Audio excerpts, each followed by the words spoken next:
Time for NFL prospects to get poked and prodded. The NFL Combine is on the horizon beginning Tuesday in Indianapolis. Players will go through drills and interviews with teams in hopes of improving their draft stock. Plenty of questions to be answered for sure. But first, let's take a look at the schedule of events by position. On March 3rd, tight ends, QBs, and wideouts are going to kick things off. Before we talk about the offensive linemen and the running backs, March 4th, we'll see the defensive line, the edge guys, the linebackers. They're going to hit the field on March 5th, and we wrap things up with DBs and special teams.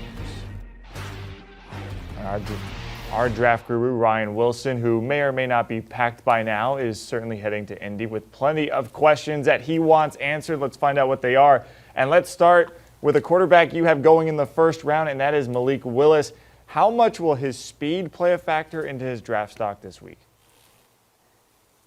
Mike, I can't believe it's almost March. I mean, the season's flying by. We're right into the middle of the draft process. The Combine is a few days away, as you noted. And it's an opportunity for these guys to make themselves some money, as we like to say. So Malik Willis, we know he can run. We know he can run over guys. We know he can run through guys. We know he can outrun guys. But what happens is, in the shorts and T-shirts portion of the pre-draft process, is you get to Indianapolis and you blaze a 40 time, and suddenly your draft stock goes even higher. Malik Willis is considered a first-round pick. I like him more in the second round, but his ability doing things like this is what gets your attention. So how fast does he need to run to perhaps ease his way into the top 10 or solidify his way there?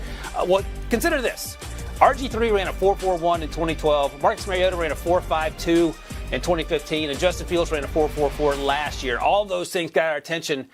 But if Malik goes out there and runs a 4.5, that is plenty fast. If he runs a 4.6, that's plenty fast. Think about it this way. Josh Allen ran a 4.75 at his combine. Patrick Mahomes ran a 4.8. And both those guys were outrunning every defender on the field when they met up in that playoff game. So I think 4.5 gets your attention and makes you excited. But the reality is, if Malik runs a 4.75, he's still a first-round type talent because of his athleticism and arm strength. Is he considered a back end of the first round, as you mentioned, maybe second round, because he played at a smaller school? That's the math you have to do. Mm-hmm. So here's a great example that I like to use. Josh Allen went to Wyoming, and he had no help around him offensively, and there were questions about how could he play the next level with the level of competition improving. I think that's the same conversation for Malik Willis, who's about 4 or 5 inches shorter, but does a lot of the same things physically. So you have to be able to project what does Malik Willis look like at the next level with good players around him. And I think knowing that, look, like I said, I think he's a second-round pick. I also think he may end up going in the top 15 because teams are projecting what he'll look like. They'll be able to coach him up, and they'll have those players around him to make him better.